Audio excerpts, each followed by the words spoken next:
Ladies and gentlemen, meet Lagos's most expensive student project. Not the hostel. Her. Halima Bello's voice cracked through the civic center like a whip. The giant screen changed. A contract appeared. $8, 75 million, 29 days, 6 public events, 3 family dinners, and beneath it, Ese Johnson's name. The hall exploded. Some guests gasped. Others raised their phones. A few laughed openly. Ese stood beneath the hard white stage lights in a sunflower yellow dress, while Adebayo, the billionaire who had paid her, remained frozen 5 steps away. Halima lifted another document. She did not only sell him a fake love story, she announced. This photocopy shop girl also demanded 40 million naira to hide his company's fraud. Ese removed the borrowed pearl necklace. Slowly, she placed it on the podium. "You paid for my time," she said, looking straight at Dare. "You did not buy my silence." The hall went dead, and what Dare did next would expose a FIDES 173. 6 million fraud, destroy one powerful career, and force him to confess the ugliest truth about himself. Do not leave this story halfway. Comment your city and local time below. Then subscribe now, because this humiliation was only the beginning.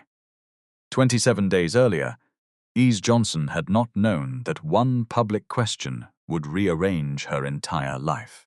It was a Tuesday morning in Yaba. Hot, dusty, restless. Metropolitan University of Lagos had converted its old assembly hall into a public forum on student housing. Plastic chairs filled the room. Ceiling fans turned with the lazy confidence of people who knew nobody could sack them. Students sat shoulder to shoulder, waving folded programs at their faces. At exactly 10:47 a.m., Adebayo walked onto the stage. The room shifted. He was 35, tall, broad-shouldered. Calm in the way only very wealthy men could afford to be calm. His navy suit sat perfectly on him, his white shirt open at the collar, his face composed for cameras. Behind him, a rendering appeared on the screen. Open-door student residence. 211 rooms. Affordable, accessible, dignified. The applause came quickly. Dare waited for it to settle.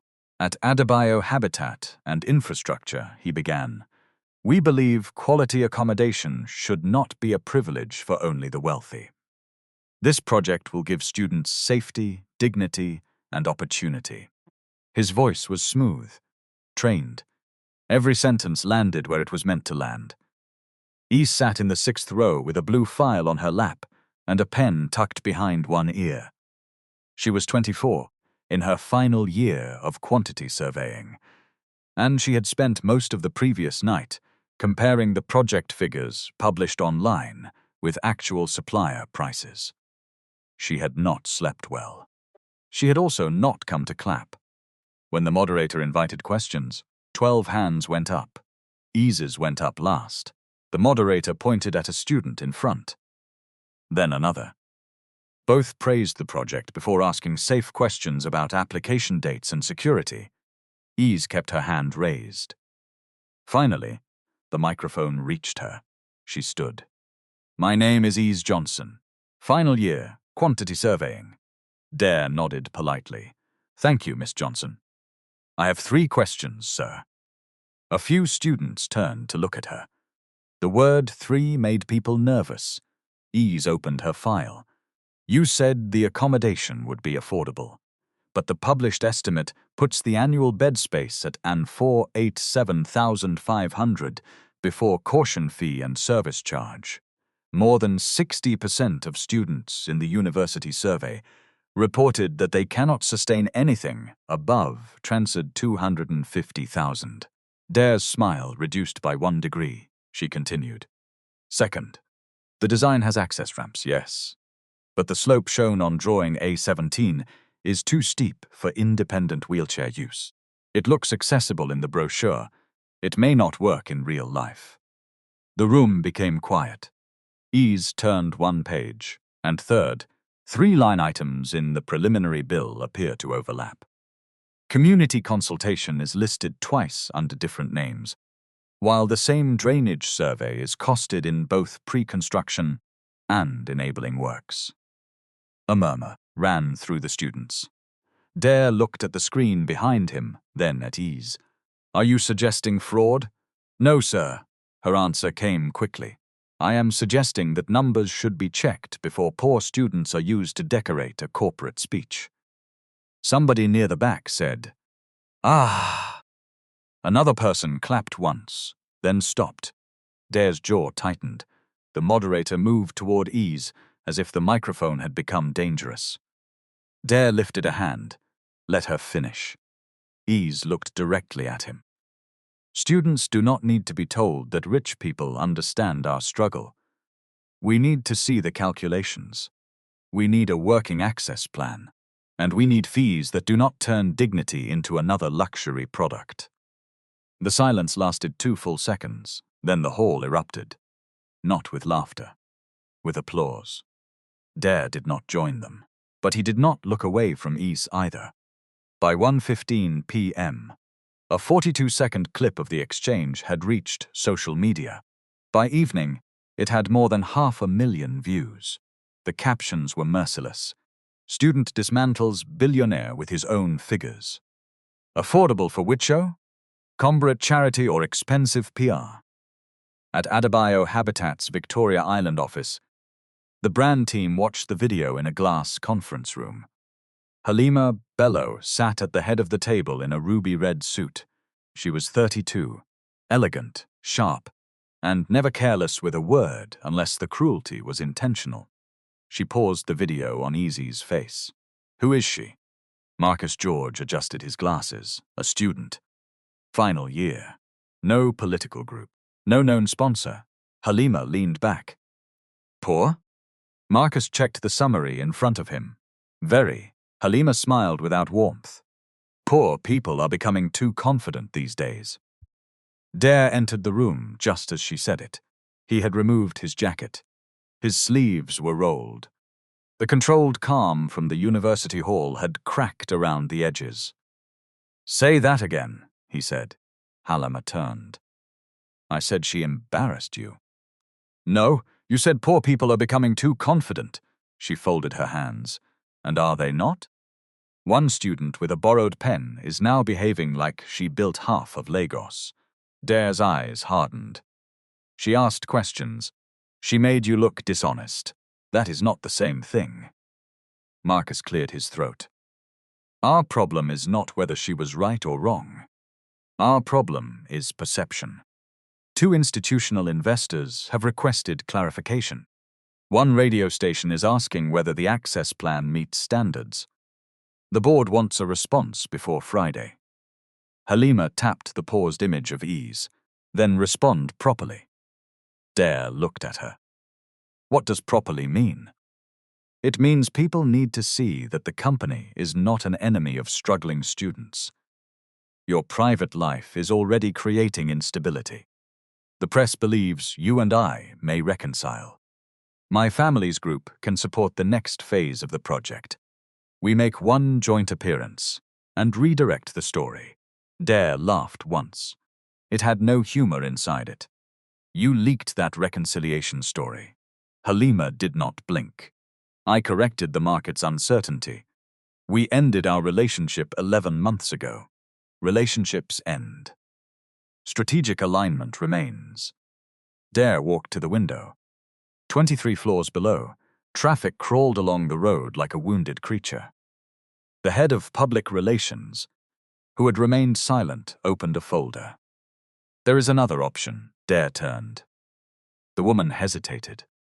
"We show that you are listening, not with a statement, with a person the public already trusts." Halima's eyes narrowed. "Which person?" The screen still showed Ese. Nobody needed to answer. Dare stared at the image. "No." Marcus spoke carefully. "She already has public credibility. If she joins the project advisory process and appears with you at a few social events, the narrative changes. You become the leader who listened." "She becomes what?" Dare asked. The public relations head swallowed. "Your girlfriend." The room went quiet. Dare looked at each of them in turn. That is your solution? It is controlled, Marcus said. Time limited, contractual. Halima's face had gone still. You cannot be serious. Marcus ignored her. 6 public appearances, 3 private family events, 29 days. She receives compensation, legal representation, and access to the student housing technical team. Everyone gets something. Dare's expression darkened. She is a human being, not a campaign asset. Halima gave a short laugh. Please, every person in that student hall has a price. The only difference is that some of them have not heard the correct figure. Dare looked at her for a long moment. Then he turned to Marcus. Leave us. The meeting ended badly. But the idea did not disappear. That was the dangerous thing about ugly ideas. Once they entered a room wearing a suit, carrying legal language and financial projections, they stopped looking ugly. They began to look efficient. Ese finished her shift at the Yaba printing shop at 11:38 p.m. Her feet hurt. Ink stained the side of her right hand. She had eaten 1 meat pie since morning and saved the bottle of malt she wanted to buy because transport fare had increased again. The shop owner had allowed her to use the back computer after closing. She spent 40 minutes adjusting the cost plan for her final project. When she returned to her room, a folded notice waited beneath the door. Final reminder. Outstanding rent. $347,000. 7 days to settle or vacate. Ese sat on the edge of her mattress. The room was small enough that she could touch the wardrobe from the bed. 1 bulb hung from the ceiling. A plastic bucket stood beneath a leaking corner of the roof, though rain had not fallen that night. Her phone rang. It was the university bursary office. She stared at the screen before answering. Hello, Ma. Miss Johnson, this is a reminder concerning your final clearance. Your outstanding academic and project charges are $112,400. The deadline is Monday, 4 p.m. Ese closed her eyes. I have already submitted an appeal. Yes, it was reviewed. The extension granted has ended. Ma, I am expecting payment from work. Please understand that without clearance, your project defense slot cannot be confirmed. I understand. Try your best. The call ended. Try your best. Nigeria had many polite ways to tell a person she was sinking alone. Ese placed the phone beside her. For several minutes, she did not move. Then a message appeared from an unknown number. Good evening, Miss Johnson. My name is Uche Nwosu. I am contacting you on behalf of Mr. Dare Adebayo concerning a formal meeting. You are under no obligation to attend. If you are willing, please select a time tomorrow. Ese stared at it. Her first instinct was anger. Her second was suspicion. Her third was the shameful awareness that 959-400 stood between her and disaster. She typed one reply. What is the meeting about? The answer came 2 minutes later. A paid consulting and public engagement proposal connected to the student housing project. Full written terms will be provided before discussion. Ese almost laughed. Consulting. Rich people had names for everything. The next afternoon, she entered Adebayo Habitat's office in a mustard blouse, black skirt, and the only closed shoes she owned that did not pinch her toes. The receptionist looked at her once, then again. Delivery entrance is downstairs. I am here to meet Mr. Adebayo. The receptionist's smile tightened. Do you have an appointment? E showed the email. The woman's eyebrows lifted. Before she could speak, Halima approached from the corridor. She wore black that day, clean lines, gold earrings, a perfume that reached the desk before she did. Halima looked Ese from head to toe. So this is the famous student. Ese held her gaze. And you are? The receptionist inhaled sharply. Halima smiled. Someone who understands that a person should know her level before entering a building like this. Ese glanced around the marble lobby. Is the floor allergic to poor people? The receptionist coughed into her hand. Halima's smile vanished. You think one viral video has made you important? No, Ma. My question made the video important. The lift doors opened behind them. Dare stepped out. He had heard enough. Ese, he said. Not Miss Johnson. Ese noticed. So did Halima. Dare looked at the receptionist. She is my guest. Then he turned to Halima. And nobody entering this office needs your permission to have dignity. For 1 second, something naked moved across Halima's face. Not embarrassment. Warning. Dare led Ese into a private conference room. A document waited on the table. So did bottled water, coffee, tea, and small plates of food nobody had touched. Ese remained standing. What exactly do you want from me? Dare did not try to charm her. That at least she respected. My company has a credibility problem. You have a credibility problem. Yes. The answer surprised her. He continued. The board believes a temporary public relationship between us would change how people see the project. Ese's face went blank. A relationship. A staged one. With me, yes. She looked at the papers, then at him. How much? An ad 8. 75 million. The amount landed heavily. Dare saw it. Ese hated that he saw it. For what period? She asked. 29 days. Why 29? The scholarship gala is on the 27th day. 2 days after that, the media cycle closes and the agreement ends. How many events? 6 public, 3 family dinners. Touching? Only with consent. Kissing? No requirement. Lying about my family? No. Pretending you rescued me? No. Ese walked to the table and placed both hands on it. You want to borrow my poverty, because your money cannot repair your reputation. Dare's face changed. Not much. Enough. You are free to say no. I am saying no. She pushed the document toward him. You people think putting a price beside an insult makes it a business proposal. She turned and walked out. Dare did not stop her. He sat alone for several minutes after the door closed. Then he looked at the unsigned contract. For the first time that week, he felt ashamed. Ese reached the ground floor before her phone vibrated. A message from her landlord. 7 days means 7 days.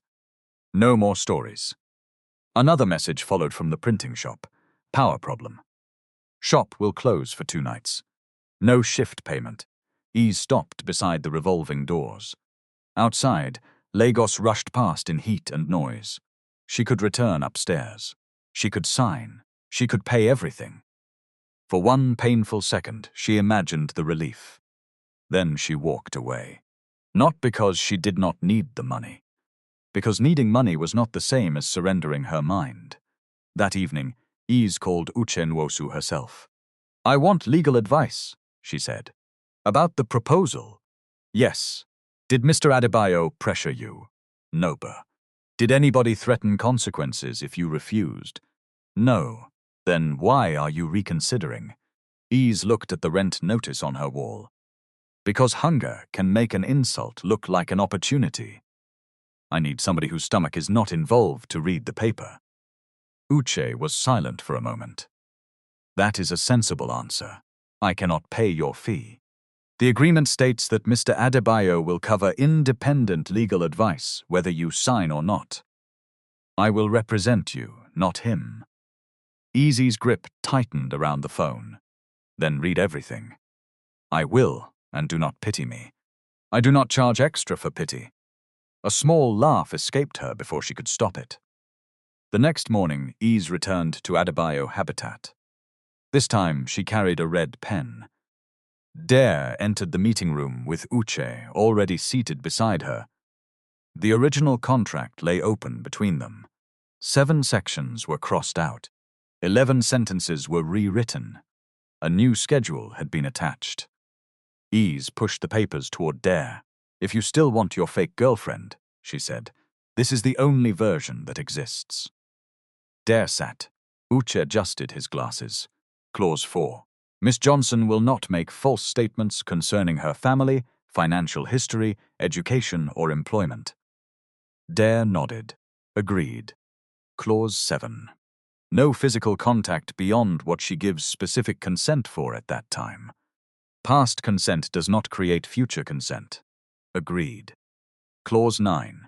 She may reject clothing, dialogue, interviews, or staging that presents her as a charity case. Dare looked at Ese. Agreed. Clause 12. The company will not interfere with her academic schedule. Agreed. Clause 14. She may leave any event where she is threatened, insulted, or exposed to undeclared media activity. Dare paused. Who decides whether an insult has occurred? Ese answered. The person receiving it. He held her gaze, then nodded. Agreed. Uche continued. Clause 16. Miss Johnson will join the Student Residence Project as a paid research assistant, working under an independently appointed quantity surveyor. She may report irregularities without approval from brand management. Dare read the wording carefully. Agreed. And Clause 19. All project documents she accesses, all drafts she submits, and all related correspondence will be mirrored to a time-stamped archive administered by this office. Marcus, who sat at the far end of the table, shifted in his chair. This is excessive. Ese looked at him. Then your records have nothing to fear. Marcus's mouth tightened. Dare signed first. Ese did not pick up the pen immediately. She looked at the figure again. 8,750,000. The money could clear her fees, pay her rent, replace her dying laptop, give her breathing space for the first time in years. It could also follow her forever. She turned to Uche. If I sign, the first payment enters escrow until my university clearance and rent are settled directly. The balance comes in stages. No cash gifts, no side payments. Uche made the change. Dare said nothing. Ese signed at 2:16 p.m. The pen shook once in her hand. Then it became still. 29 days had begun. The first payment did not arrive in Ese's personal account. That was her instruction. At 9:03 the next morning, the university bursary confirmed receipt of line 61 12,400. At 9:41, her landlord sent a message that contained only 3 words. Payment received. Thanks. Ese read both messages while standing inside the printing shop. Relief entered her body so suddenly that she had to sit down. She did not cry. She came close. For months, every phone vibration had felt like a threat. Every knock on her door had sounded like eviction. Every trip to school had carried the fear that somebody would call her name in public and ask why she had not paid. Now the pressure loosened. Not disappeared, loosened. That difference mattered. At noon, a black SUV collected her for what Halima called image preparation. Ese called it packaging. The session took place in a private styling studio in Ikoyi. Racks of clothes stood beneath soft lights. Shoes were arranged by height and color. 3 women waited with measuring tapes, brushes, and polite faces. Halima arrived 12 minutes late in a ruby blouse and cream trousers.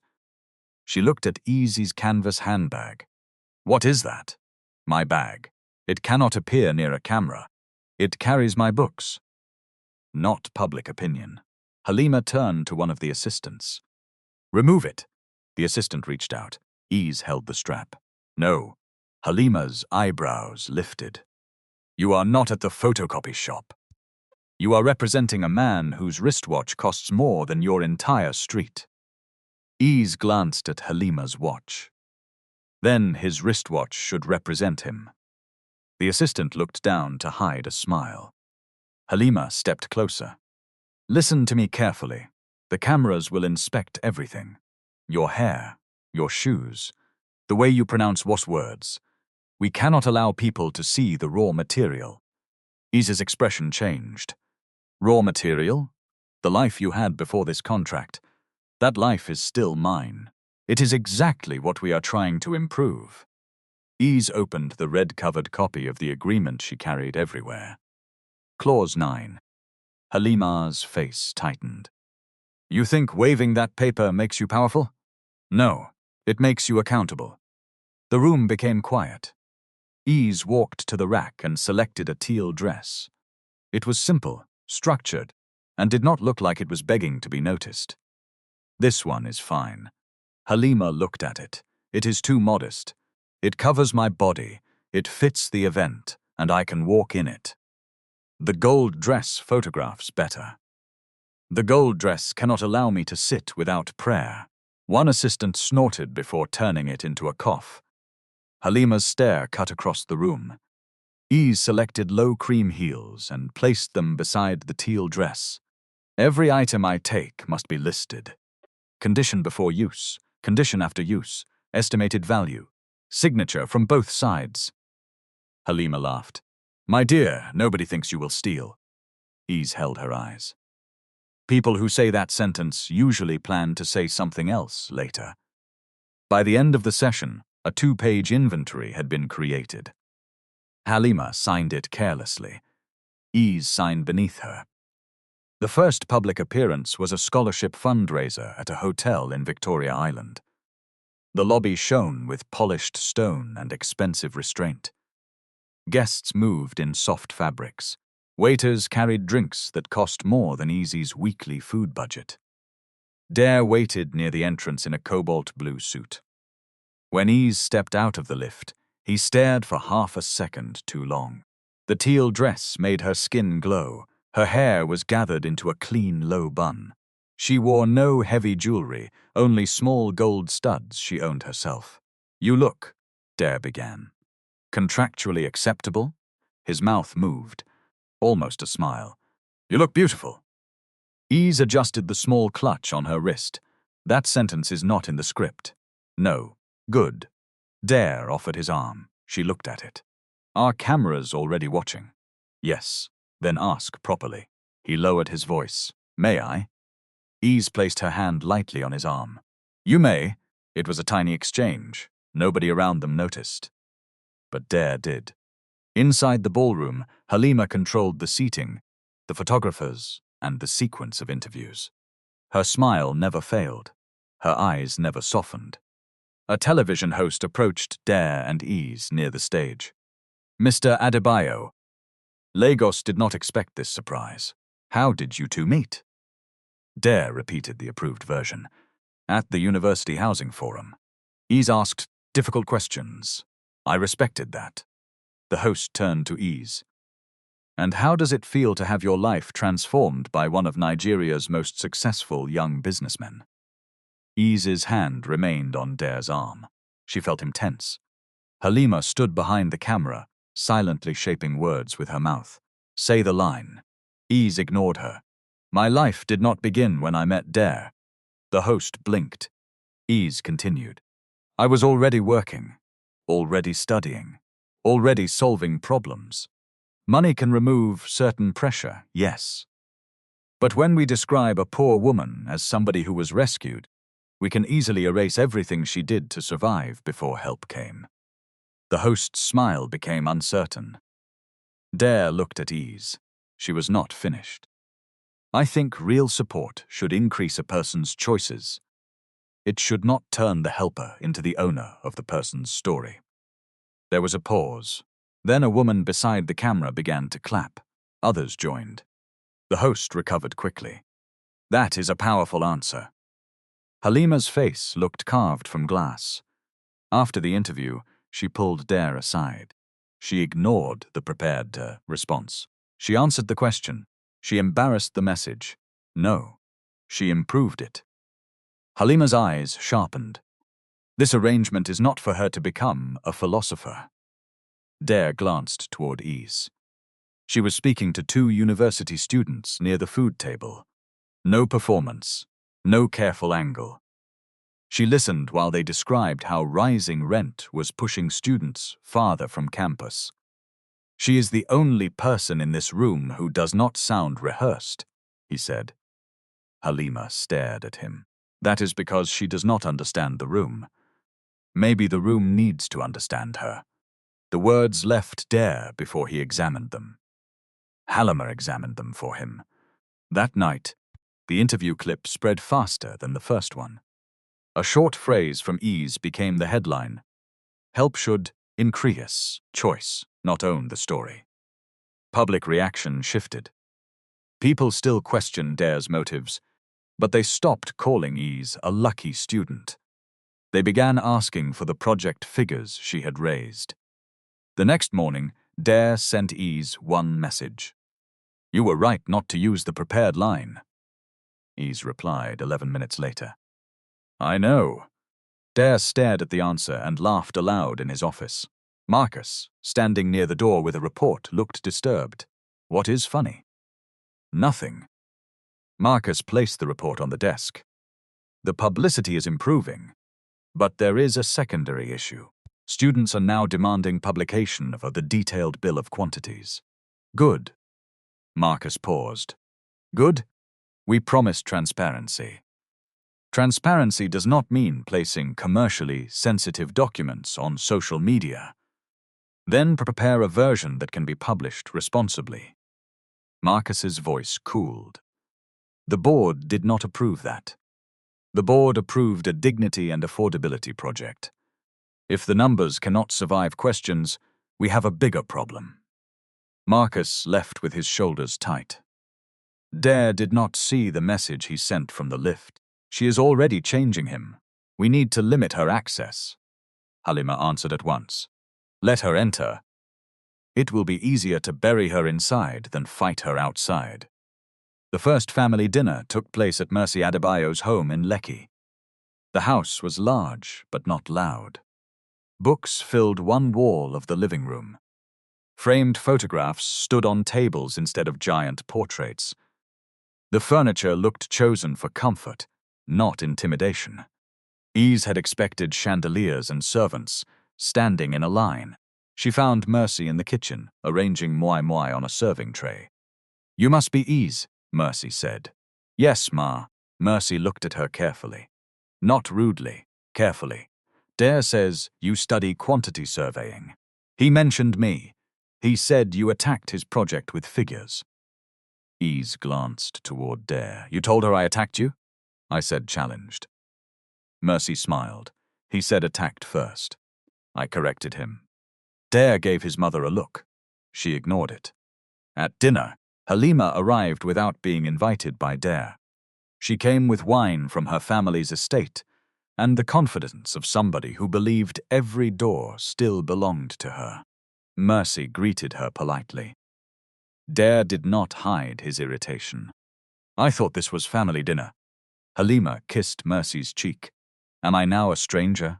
Nobody answered. They sat.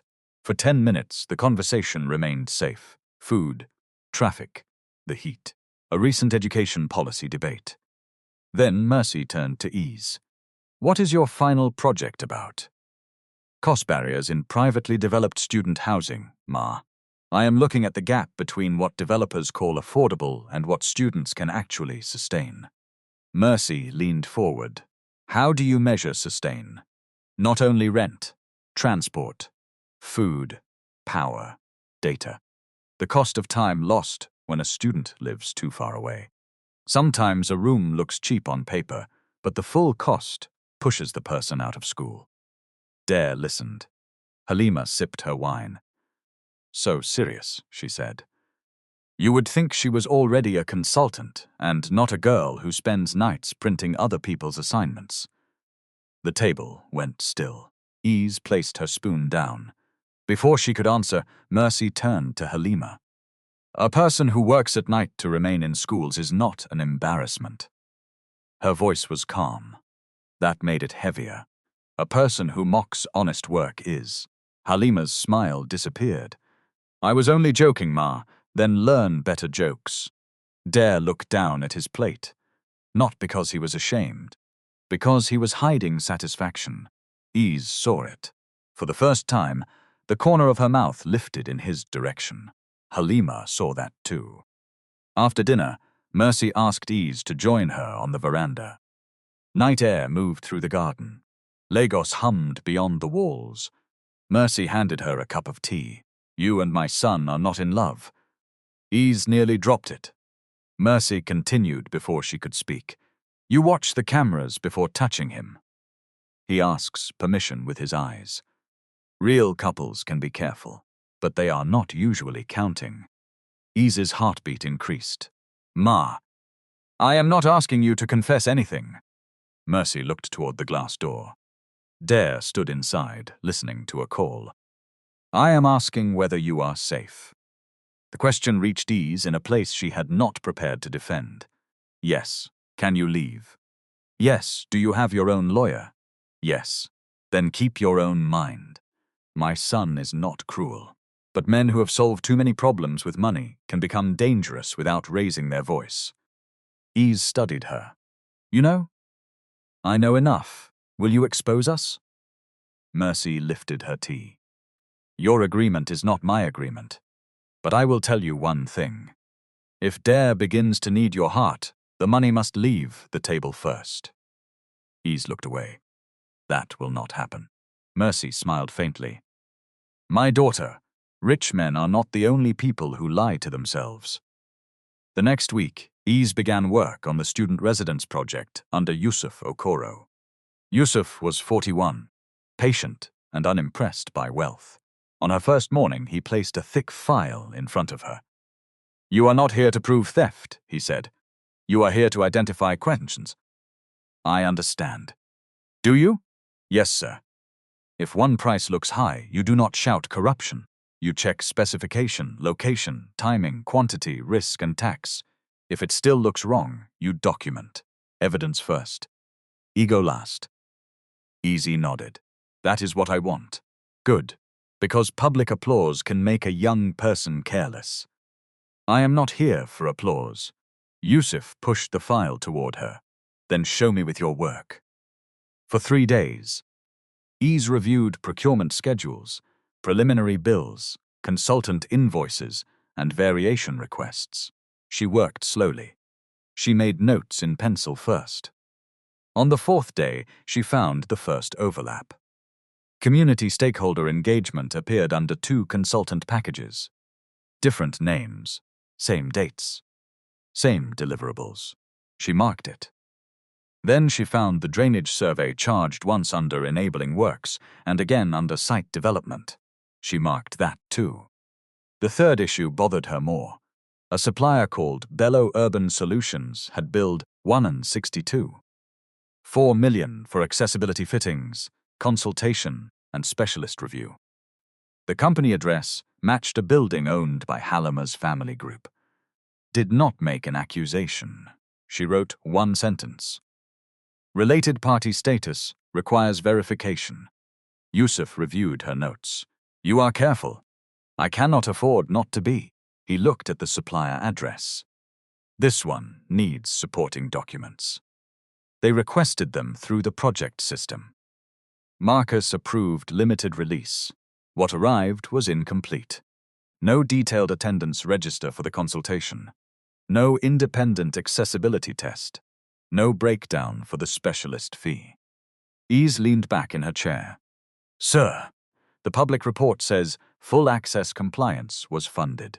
Yes, but the revised drawings remove 2 platform lifts and reduce the ramp works. Yes. So where did the money go? Yusuf closed the file. That is now a proper question. The following afternoon, Halima entered the project office without knocking. Her gaze moved from the files to Ese. I hear you are enjoying yourself. Ese did not stand. I am working on documents above your level. Yusuf looked up. She is working under my supervision. Halima smiled at him. And you are being paid by the company. I am being paid to exercise professional judgment, not obedience. The smile faded. Halima turned back to Ese. Be careful. A student can misunderstand a figure and destroy her future with one foolish accusation. Ese closed the document in front of her. I have not accused anybody. Yet, if the records are clean, why are you afraid of my pencil? Halima leaned closer. You think because Dare holds your hand in public, you have entered our world. My dear, you are still a temporary face wearing borrowed clothes. Ese's voice remained quiet. And you are a permanent employee, standing inside a temporary position. Yusuf looked down quickly. Halima straightened. For one moment, the room held only the sound of the air conditioner. Then she said, "Enjoy your little contract while it lasts." She walked out. Ese watched the door close. Yusuf exhaled. That woman does not like you. Ese reopened the file. I had noticed, sir. Do not provoke her unnecessarily. I did not bring her here. No, but truth is already heavy. Do not add pride to it. Ese nodded.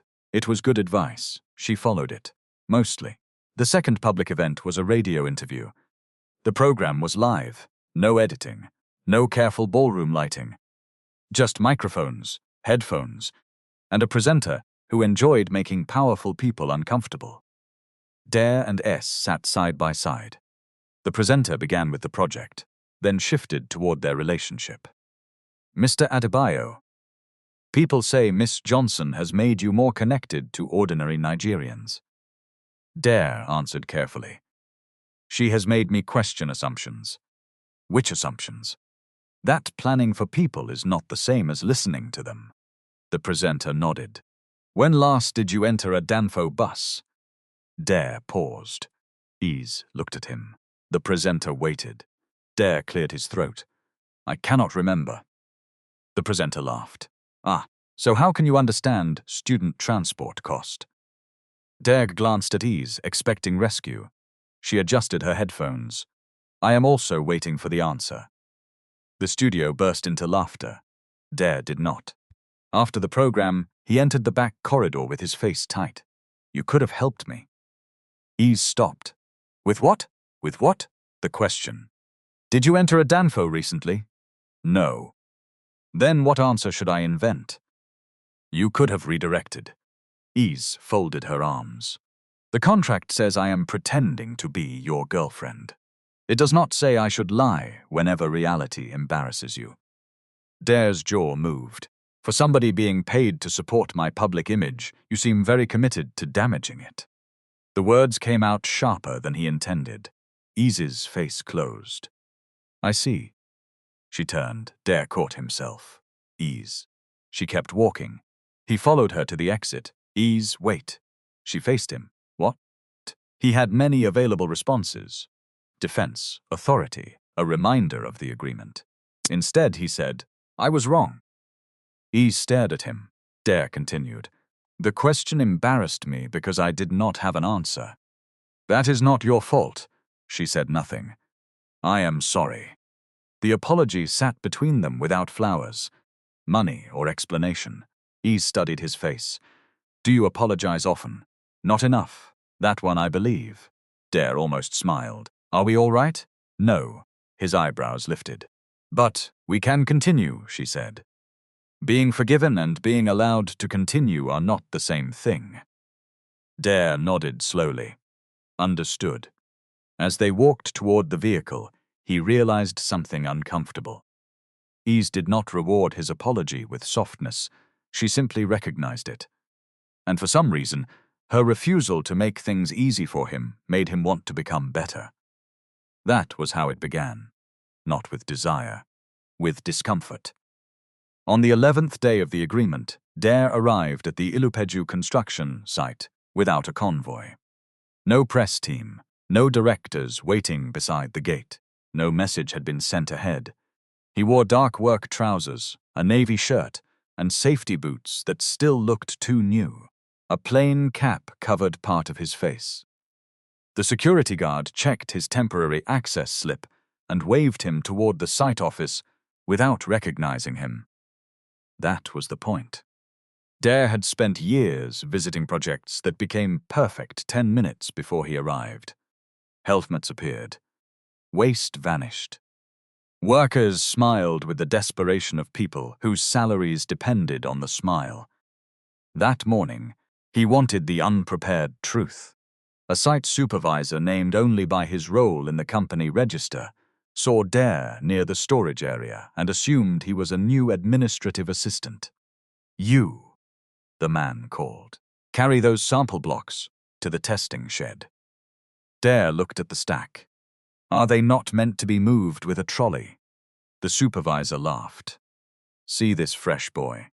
You have not started work, and you are already quoting procedure.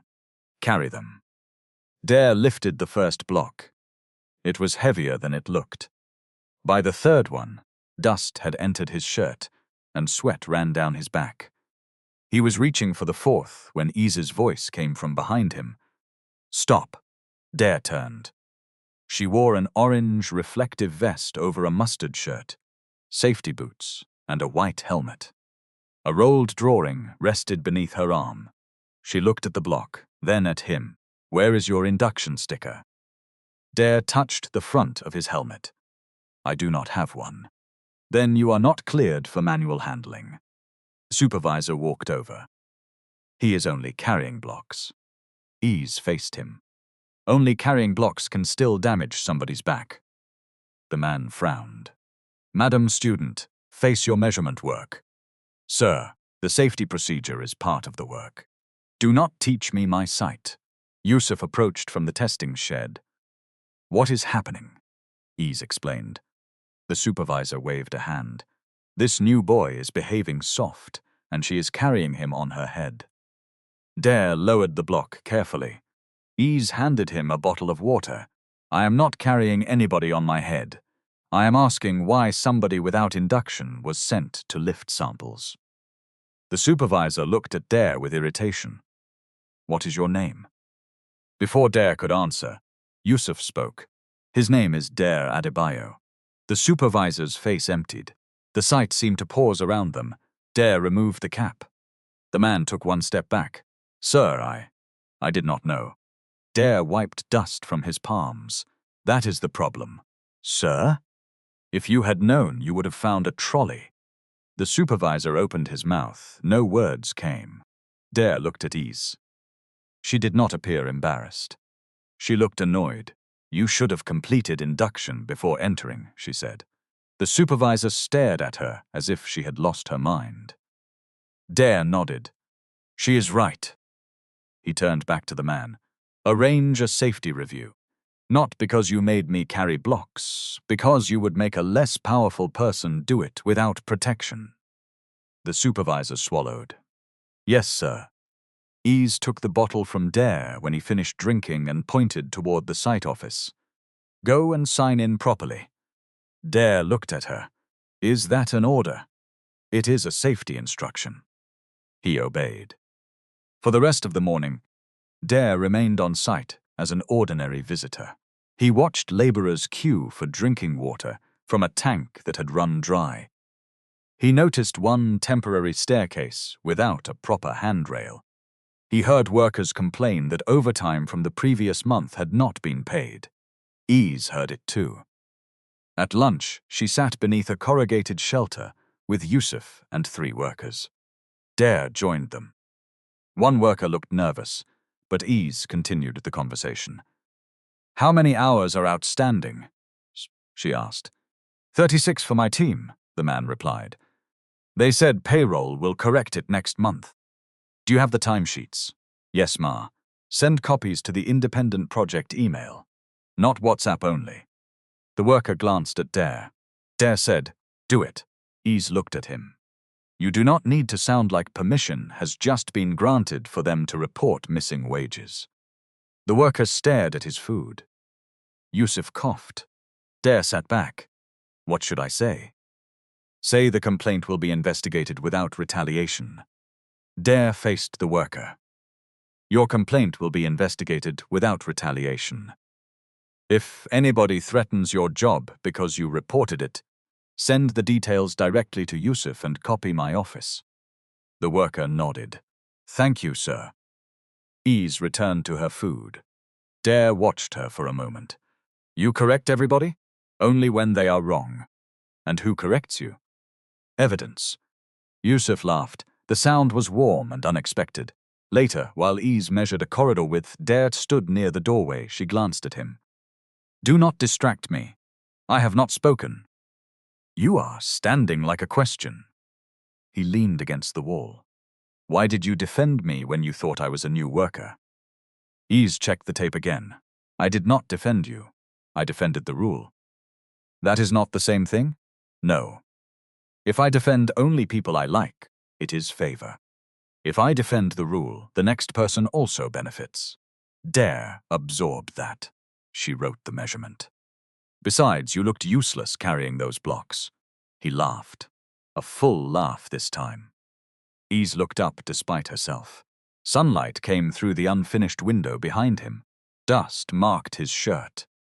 His sleeves were unevenly rolled. For once, he did not look like the man from billboards and financial magazines. He looked human. That was more dangerous. 2 days later, rain broke over Lagos during the evening rush. The roads filled quickly. Vehicles stalled. Water climbed over the edges of gutters and spread across the streets with brown force. Dare had insisted on driving himself after a meeting near Yaba. By the time he reached Herbert Macaulay Way, the engine warning light came on. He pulled beneath the awning of a closed pharmacy and called his driver. The driver was trapped 40 minutes away. Dare was still on the phone when somebody knocked on the passenger window. Ese stood outside beneath a faded umbrella. He lowered the glass. "What are you doing here?" "I work here, remember." She pointed across the flooded side road. The printing shop glowed behind a metal awning. "What happened?" "The car is protesting." Ese looked at the rising water. "You cannot remain here. The water is entering the road. My driver is coming." "From where?" "Victoria Island." "In this rain?" Dare looked at the traffic. Ese shook her head. "Come inside before your expensive car becomes an aquarium." They crossed the road carefully. Dare entered the printing shop with rain on his shoulders and mud on his shoes. The place was narrow. 2 large printers occupied one wall. A generator rumbled behind the building.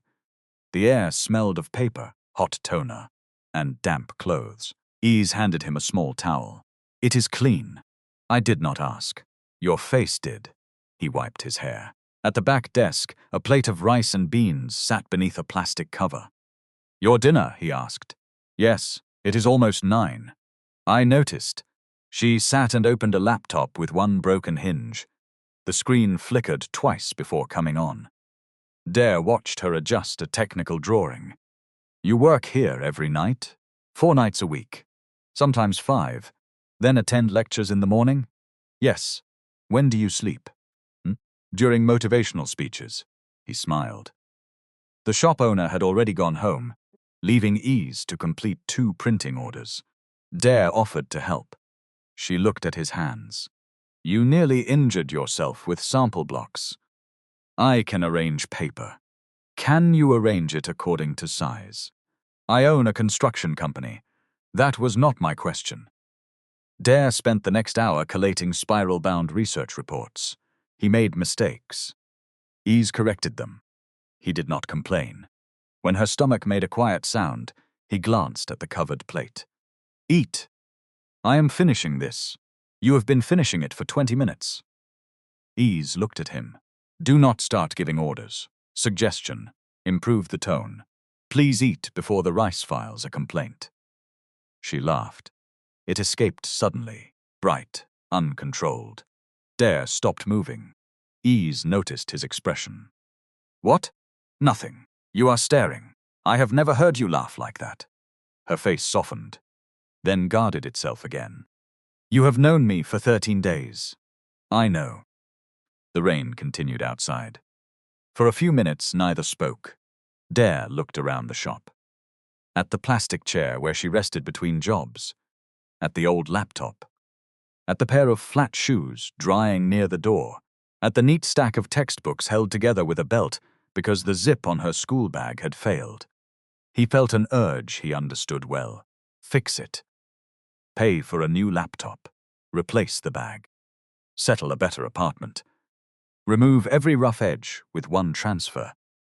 By the following morning, he had instructed his assistant to pay 6 months' rent on a serviced apartment near the university under Ese's name. He did not tell her. He told himself it was kindness. At 12:26 p.m., his phone rang. Ease, he answered. Hello. What did you do?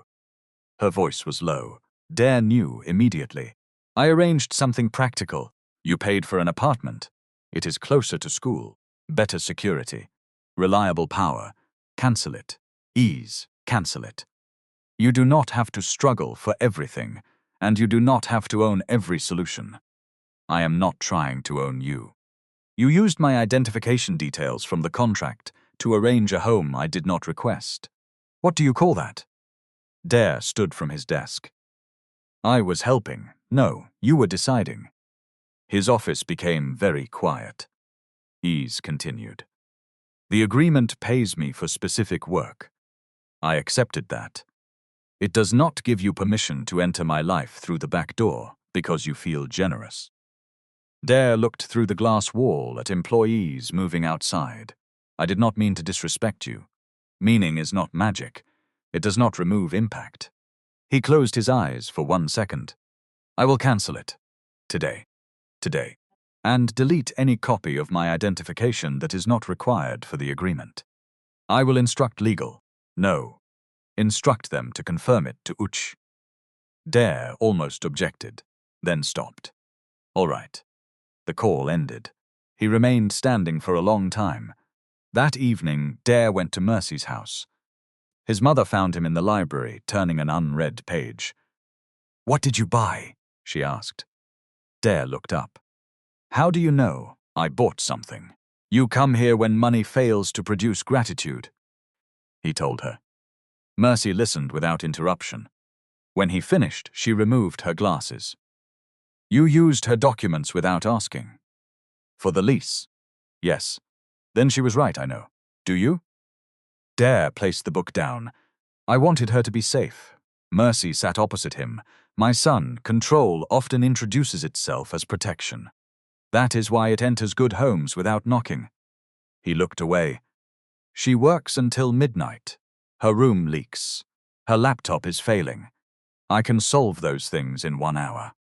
And perhaps she can solve them herself in 1 year. The question is not whether your way is faster. The question is whether the life belongs to you.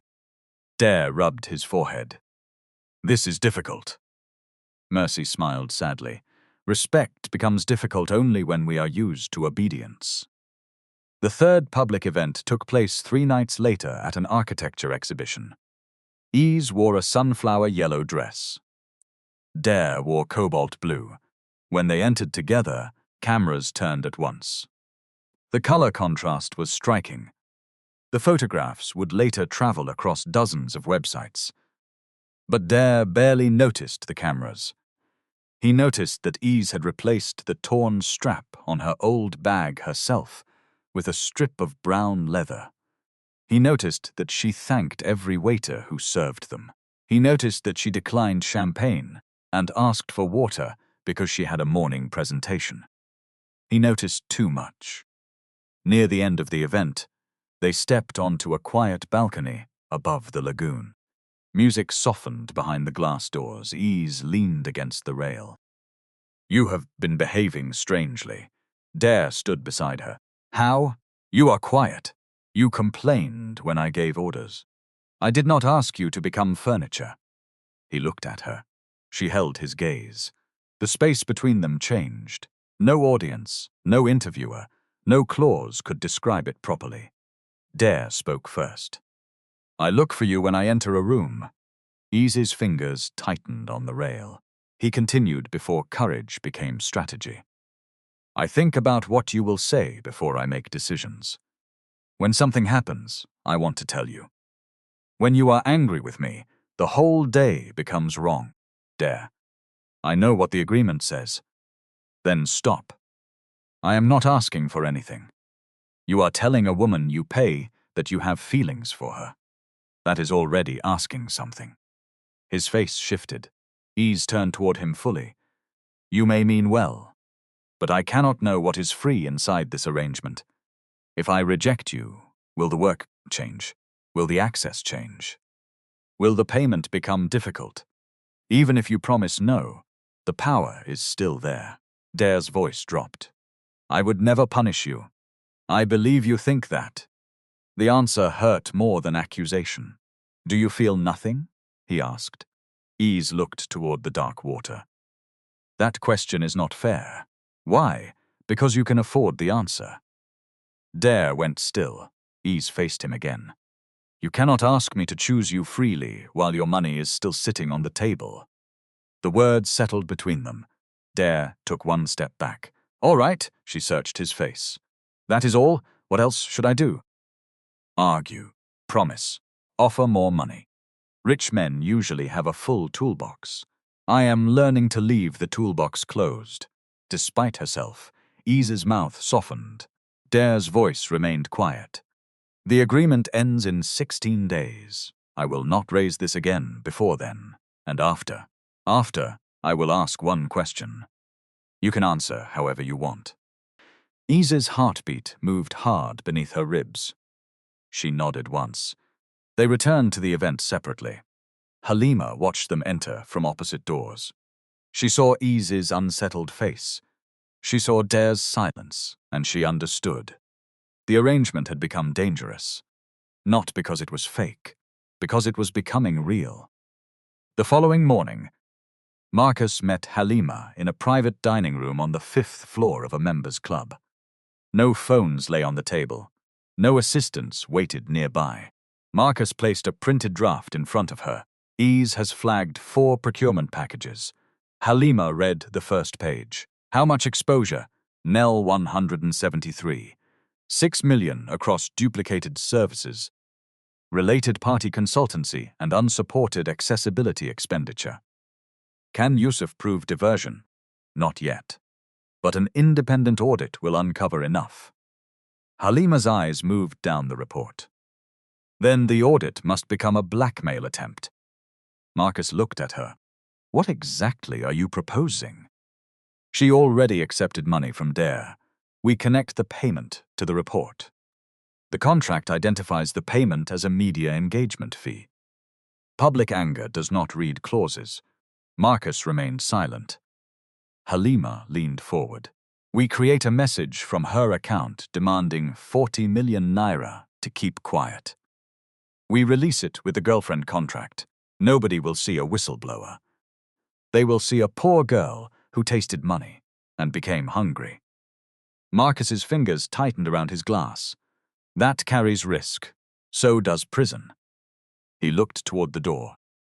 "The archive is mirrored to Uche's office. Then we do not alter the original message.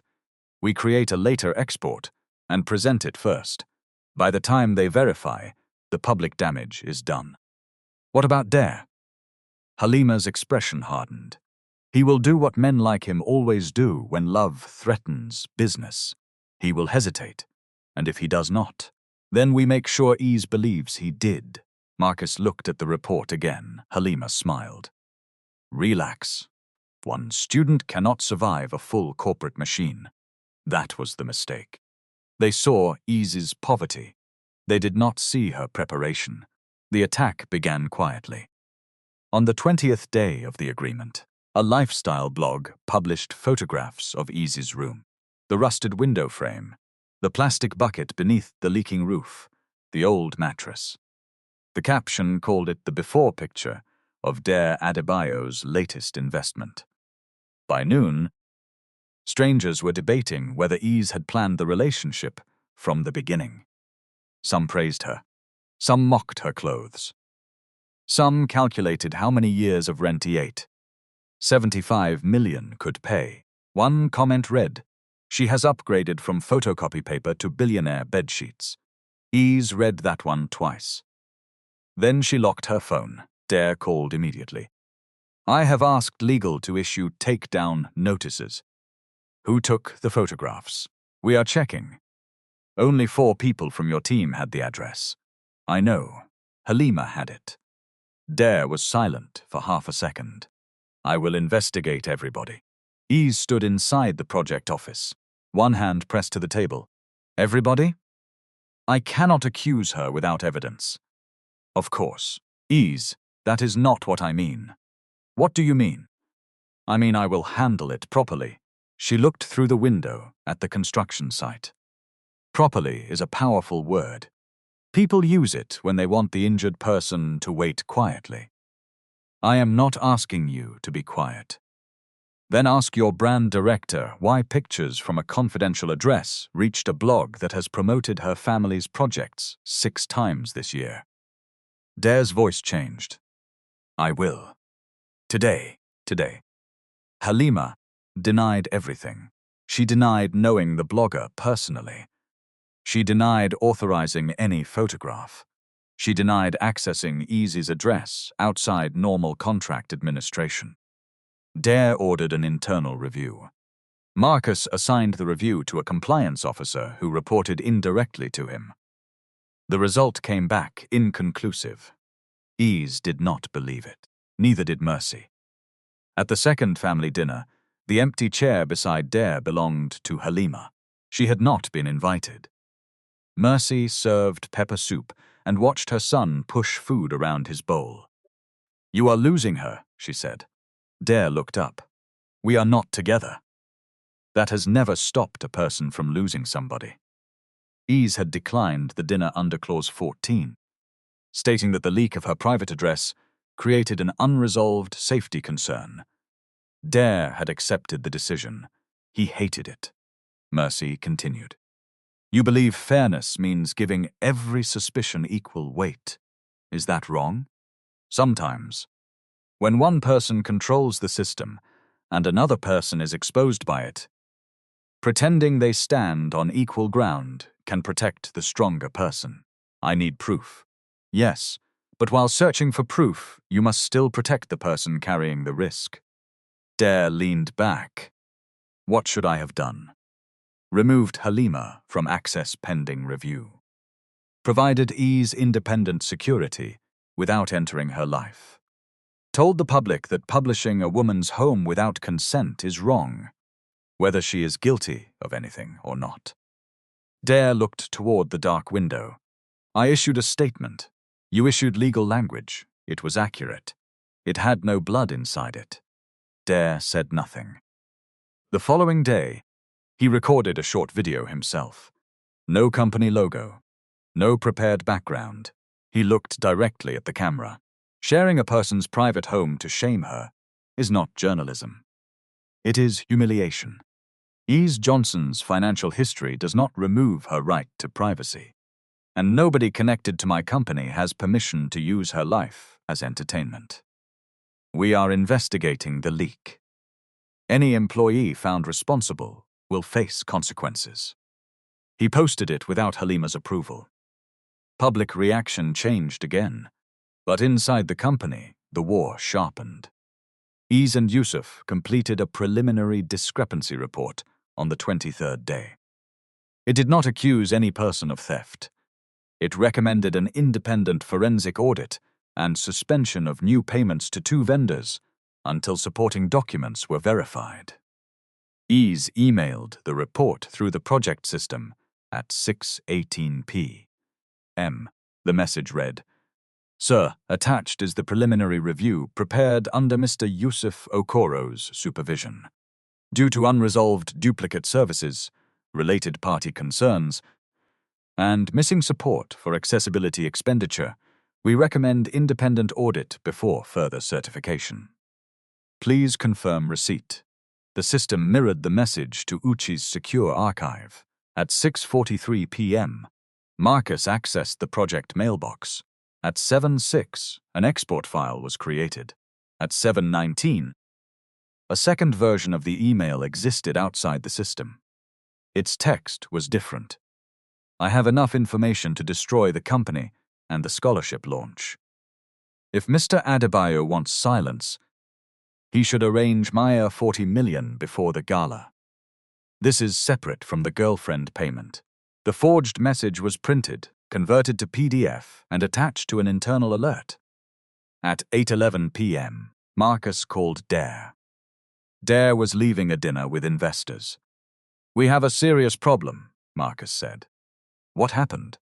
Ese has demanded money. Dare stopped beside his car. What are you talking about? Marcus sent the document. Dare opened it. The first line made no sense. He read it twice. No. The message came from her project account. No, I have alerted legal. We must preserve evidence and suspend her access immediately. Dare stared at the screen. He remembered Ese on the balcony. You cannot ask me to choose you freely while your money is still sitting on the table. He remembered her returning the apartment, her insistence on escrow, her inventory sheets, her careful notes. This is not how she writes, he said. Marcus's voice remained measured. People write differently when demanding 40 million naira. Dare's hand tightened around the phone.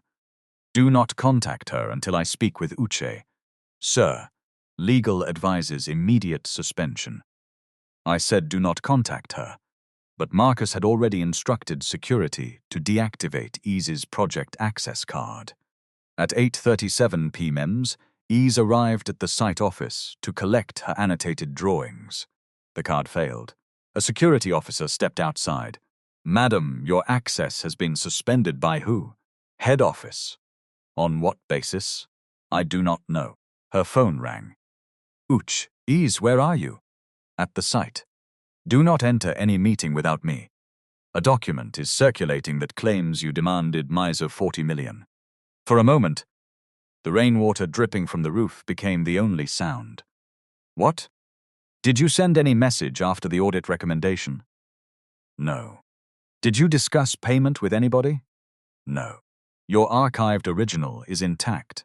I am checking the export history. Ese's breath came slowly. Does Dare know? Yes. Has he called you? Not yet. That answer hurt. It should not have. It did. Dare called 11 minutes later. Ese answered without greeting. Where are you? He asked. Outside the project you removed me from. I did not authorize the access suspension. Your company did. I am correcting it. Do you believe I sent that message? Dare closed the door of his office. His legal advisor and Marcus stood outside the glass wall. I believe the document must be verified. That is not what I asked. Ese, do you believe me? Dare looked at the forged email on his screen. He wanted to say yes. He also carried responsibility for thousands of employees, investors, and a board already afraid of scandal. His legal advisor had warned him that a public defense before technical verification could be treated as interference. I need the evidence, he said. Silence. Then Ese spoke. When you needed my face, trust was enough. Now that I need your voice, you are asking for documents. Dare shut his eyes. That is not fair. No. It is accurate. I am not accusing you. You suspended my work. I told you I did not authorize that. But you are allowing it. Until the system is checked. The system controlled by the people I reported. Dare had no clean answer. Ese's voice became quiet. I will attend the gala. No, legal advisors. I am not attending as your girlfriend. I am attending because the Scholarship Council requested the preliminary findings, and my name is on the work. Ese, please listen. I have listened for 24 days. The call ended. Dare stood alone in the office. He knew he had not called her a thief. He knew he had followed legal advice. He knew he was acting responsibly, according to every rule he had been trained to obey. Still, something inside him said he had failed. Not because he lacked proof. Because he had allowed uncertainty to become distance, while she stood alone beneath the danger his company had created.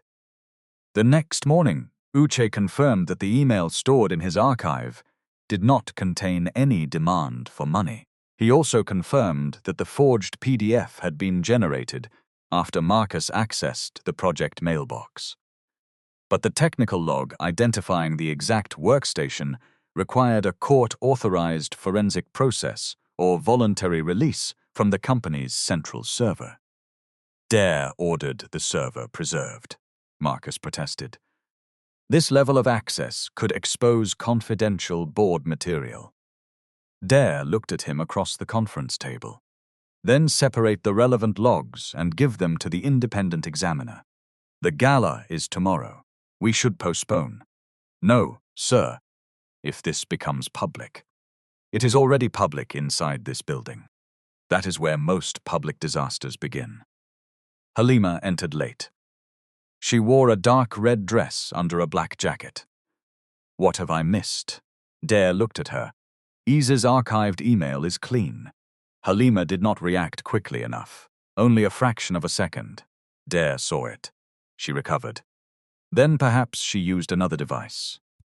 Why would the forged version contain the same internal document code as Marcus's export? Marcus shifted. Halima turned to him, performing surprise. I would not know. Dare watched both of them. The room chilled. He did not accuse them. Not yet. He instructed Uche, Yusuf, and an independent digital examiner to attend the gala with the preserved records. He also restored Ese's access. She did not return. On the 27th night, the Civic Center glittered above the lagoon. The scholarship gala had been planned for months. More than 400 guests filled the hall. Business leaders, university representatives, journalists, donors, and government officials sat beneath crystal lights.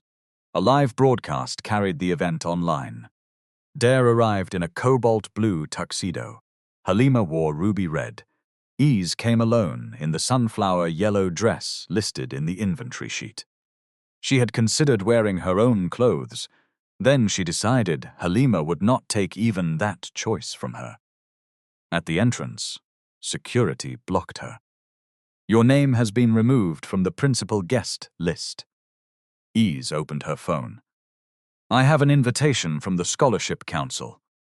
The officer looked uncertain. Uche appeared beside her. She is attending with legal representation. Yusuf stood behind him carrying a sealed document case. The officer stepped aside. Inside the hall, whispers followed Ese. Some people had already received anonymous copies of the forged email. Others had heard that Dare's new girlfriend was under investigation. Ese walked through them without lowering her head. Dare saw her from across the room. He moved toward her. Halima intercepted him. The board chair needs you backstage. I am speaking to Ese. After the award presentation, Dare looked past her. Ese stood beside Uche, calm in a way that made him uneasy. He took one step in her direction. Then Marcus approached with 2 board members. We have an urgent issue concerning the presentation file, Marcus said. Dare was pulled away by responsibility again. Halima watched him go. Then she looked at Ese and smiled. The gala began. Speeches praised opportunity, leadership, and the future of Nigerian education. A video showed smiling students walking through computer-generated images of the 211-room residence. Ese watched the screen. The animation included the platform lifts that had already been removed from the revised design. Beside her, Yusuf whispered, They are still showing the old access plan. I saw. At 9:28 p.m., the host invited Dare onto the stage to receive the Humane Leadership Award. Applause rose. Dare walked beneath the lights. The award stood on a glass pedestal. Before the host could complete the citation, the giant screen changed. The project video vanished. A scanned contract appeared. Halima stepped onto the stage holding a microphone. Dare turned sharply. What are you doing? She faced the audience. Before we celebrate humane leadership, perhaps Lagos deserves to know how this humane image was purchased. The hall stirred. The contract filled the screen. We 8,750,000. 29 days. Ese Johnson. Halima pointed toward the audience. Ladies and gentlemen, meet Lagos's most expensive student project. Not the hostel. Her. The reaction crashed through the hall. Ese remained standing. Phones rose around her. Halima continued. Dare Adebayo paid a struggling student to pretend to love him, so that all of you would believe he cared about poor people. A second document appeared, the forged email, and when she entered his company, this photocopy shop girl became greedy. She demanded 40 million naira to hide functional irregularities. Dare moved toward her. Cut the screen. The technicians did not respond. Marcus stood near the control table. Halima's voice grew louder. She did not only sell him a fake romance. She tried to sell him silence. Laughter came from one table. Not much. Enough. Ese walked toward the stage. Uch reached for her arm, then stopped before touching her. "Are you sure?" he asked. "No," she said, "but I am going." She climbed the steps. Halima watched her approach. "Ah, the star has arrived." He stopped at the podium. Dare stood 5 steps away. His legal advisor leaned toward him and whispered, "Do not make a statement until the documents are authenticated." Dare hesitated. Only seconds. Ese saw them. Everyone. She removed the borrowed pearl necklace. Slowly. She placed it on the podium. Then she removed the event bracelet and set it beside the necklace. "You paid for my time," she said, looking straight at Dare. "You did not buy my silence." The hall went dead. Halima lifted her chin. "So you admit the contract?" "Yes." A fresh wave of murmurs moved through the room. Ese turned toward the audience. "I signed it. I needed money. I owed school fees. I owed rent. I will not insult other struggling people by pretending need cannot influence a choice." She paused. "But need is not consent to every humiliation. Payment is not ownership. And poverty is not proof of dishonesty." Halima laughed. "Beautiful speech. Did you also write a beautiful explanation for the 40 million naira?" Ese looked at Uche. He walked onto the stage with Yusuf and the independent examiner. Uche held up a sealed storage device. "We have the explanation," he said. Halima's smile weakened. Uche connected the device to a separate laptop. The screen changed again. 2 emails appeared side by side. The left was Ese's archived original. The right was the exported forgery. Uche addressed the hall. Clause 19 of the relationship agreement required every project message accessed by Miss Johnson to be mirrored to an independent, time-stamped archive. The original email was stored at 6:18 p.m. It contains no demand for money. He enlarged the text. "Sir, attached is the preliminary review prepared under Mr. Yusuf Okoro's supervision. Due to unresolved duplicate services, related party concerns, and missing support for accessibility expenditure, we recommend independent audit before further certification." The audience became still. Uche continued. "The alleged blackmail version was generated 51 minutes later from an export carrying an internal company document code. The examiner displayed the access log. At 6:43 p.m., the project mailbox was accessed using the credentials assigned to the Chief Financial Officer's administrative environment. At 7:06 p.m., the export file was created. At 7:19 p.m., the altered PDF was produced. Every face turned toward Marcus. He stood beside the control table, pale beneath the ballroom lights. "That proves nothing," he said. "My office has several users." Yusuf stepped forward. "Then let us discuss the underlying report." He displayed the flagged items: duplicated consultation services, repeated drainage survey charges, unsupported accessibility expenditure, related party supplier links, total exposure. 173,600,000. Halima's voice sharpened. "This is an ambush." Ese looked at her. "No, Ma. The ambush was using my poverty as evidence against me." A sound moved through the audience. Not laughter this time, approval. Halima pointed at Ese. She had motive. She wanted more money. Uche opened another file. The payment record shows date. 75 million was approved under a brand engagement budget before Miss Johnson received project access. Her rent and university fees were paid through escrow at her instruction. No cash gift, side payment, property transfer, or personal loan was accepted.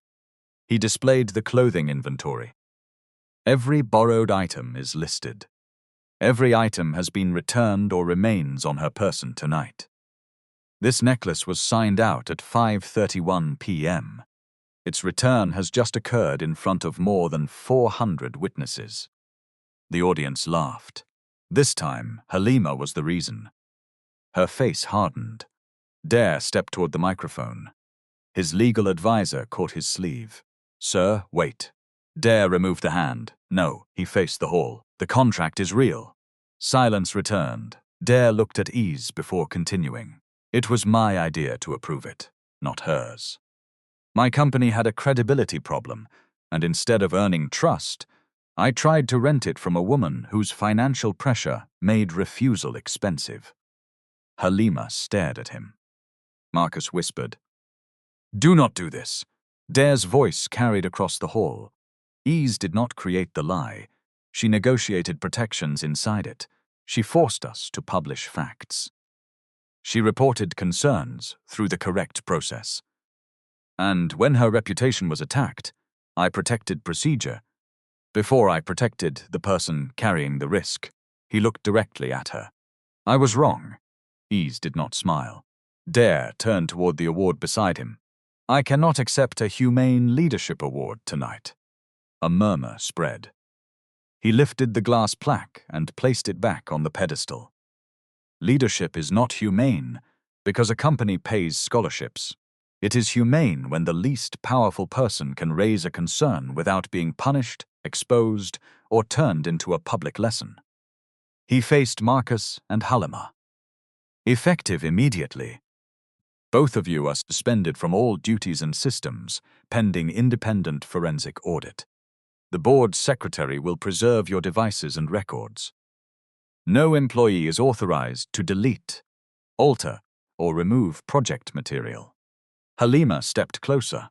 "You cannot suspend me because this girl has confused you." Dare's expression went cold. "I am suspending you because the evidence requires it. My family will withdraw from the development partnership." "Then withdraw. You will destroy the company." "No. We nearly destroyed it when we believed reputation mattered more than truth." Marcus moved toward the side exit. Two members of corporate security blocked the path. Dare raised one hand. "Do not detain him unlawfully. Record that he attempted to leave before device preservation. He may contact his lawyer." Marcus stopped. The precision of the instruction frightened him, more than shouting would have. Halima turned to the audience. "This is theater.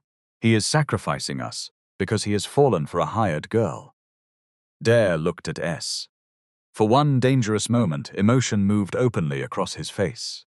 Then he returned his attention to Halima. "My feelings are not evidence. The records are." Ese heard the sentence. So did Mercy, seated near the front. A slow pride entered the older woman's eyes. Dare announced that all unpaid overtime at the Ilupeju site would be reviewed within 7 days. New payments to the flagged vendors would remain frozen. An independent accessibility panel, including student and disability representatives, would review the design. The full non-confidential cost report would be published after audit. Then he stepped away from the microphone. He did not reach for Ese. He did not ask her to forgive him. He did not turn the moment into a declaration of love. Ese picked up her own canvas bag from beneath Uche's chair. She looked at the yellow dress, the cream shoes, and the jewelry lying on the podium. Then she removed the shoes. A ripple of surprise moved through the hall. She slipped her feet into the flat brown sandals inside her bag. Halima watched, breathing hard. Ese folded the inventory receipt and placed it beside the necklace. "Everything borrowed is returned," she said. Then she walked off the stage. Dare followed as far as the bottom step. Ese she stopped but did not turn. "I am sorry," he said. "I know. Can I take you home?" "No," he swallowed. "Can I call you tomorrow?" No. Dare lowered his eyes. Ese finally turned. "The contract ends in 2 days. Let it end." He nodded. She walked through the ballroom beside Uche and Yusuf. Nobody laughed now. Some guests stood as she passed. Ese did not need their applause. But she did not shrink from it either. Dare remained beneath the stage lights, surrounded by cameras, board members, and the ruins of the image he had tried to manufacture. For once, he did not try to control what came next. The agreement ended at 11:59 p.m. 2 nights later. No ceremony marked it, no final photograph, no goodbye dinner. At midnight, Uche sent both parties a formal notice confirming completion of the contracted appearances, return of listed property, release of the remaining escrow balance, and termination of all image rights. Ese read it once. Then she switched off her phone and slept for 9 hours. Dare did not call. That was the first promise he kept when keeping it gave him nothing. The forensic audit lasted 11 weeks. It confirmed that the project had not lost every naira identified in the preliminary review, but the exposure was serious. Several invoices were duplicated. Consultant deliverables could not be supported. Accessibility funds had been approved, while key features were removed from later drawings. One supplier had concealed a relationship with Halima's family business. Marcus was dismissed after the board disciplinary process. His records and the vendor files were referred to the appropriate authorities for further action. Halima lost her executive position, and her family group withdrew from the project. She was required to issue a public correction, stating that Ese had not demanded money and that the blackmail document presented at the gala was not authentic. The correction was short.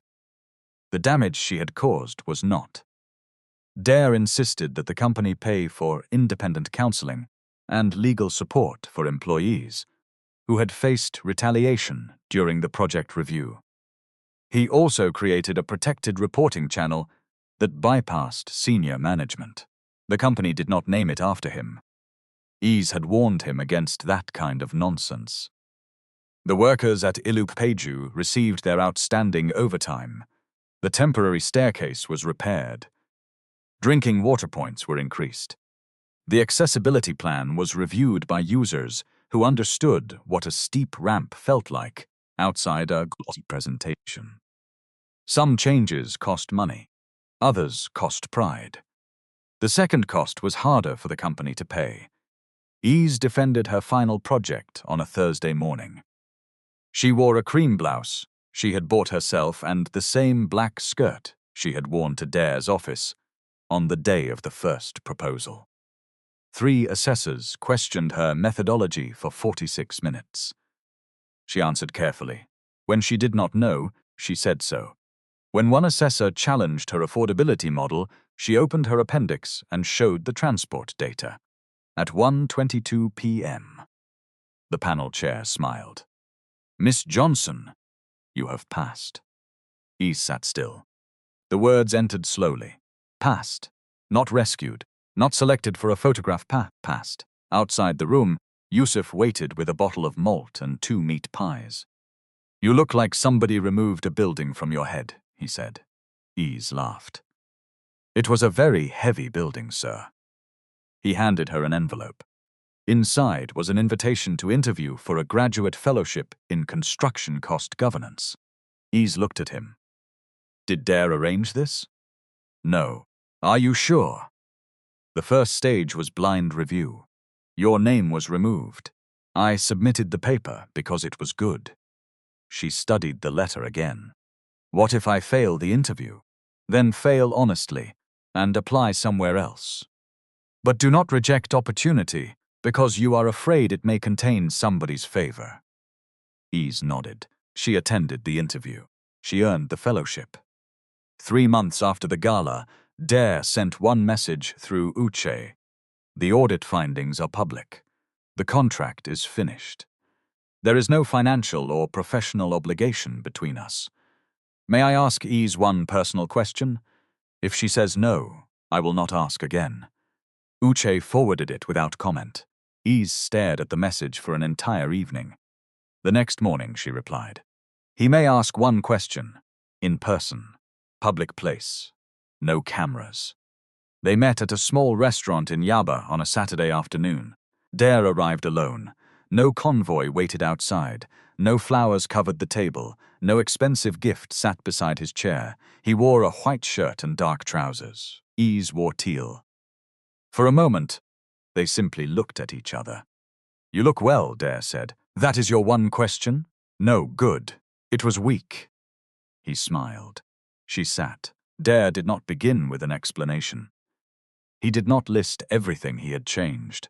He did not ask her to recognize his growth like an employee presenting quarterly results. He said, I was wrong to use your financial pressure to repair my reputation. I was wrong to enter your private life without consent. And at the moment you needed me to stand clearly, I hid behind procedure. Ese listened, he continued. I cannot undo those things. I can only refuse to repeat them. The restaurant noise moved around them. Plates touched tables. A generator started somewhere behind the building. Dare took a breath. May I take you out as Dare? Not as the man who hired you. Not as the owner of anything connected to your future. Just as a man asking for one honest meal with a woman he respects. Ese looked at him for a long time. Then she looked at the menu. One meal. Dare's face changed. Relief tried to become triumph. Ese raised one finger. Do not celebrate yet. You may be boring without a contract, he laughed. I am prepared to face the risk. Their first real date cost less than the bottle of water placed on their table at the gala. It meant more. They did not rush. There was no sudden wedding the following week. No mansion key. No company shares placed inside a ring box. They argued. They learned.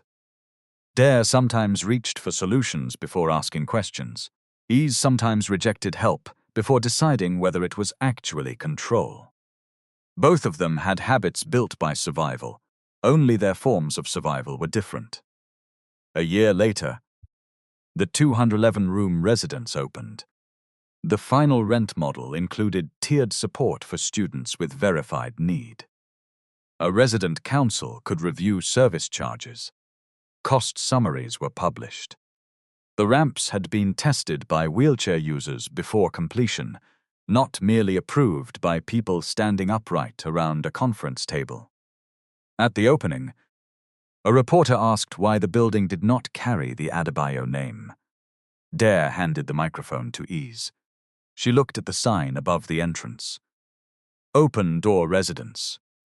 Because a useful building should not exist to praise the rich person who funded it, she said. It should serve the people who need the door. Dare stood beside her, not in front, not behind, beside. From my own view, the poorest person in that gala hall was never the student who owed rent. It was the person who believed money could turn another human being into property. Help should restore choices, not quietly remove them. Love should make room for a free answer, even when that answer may be no. And an apology becomes meaningful only when the person who caused harm is willing to repair the system that allowed the harm to happen. Ese accepted money because she needed it. She did not sell her dignity. Dare fell in love first. But before she chose him, he had to learn something his billions had never taught him. A human heart is not an asset. It cannot be acquired. It can only be trusted to come freely.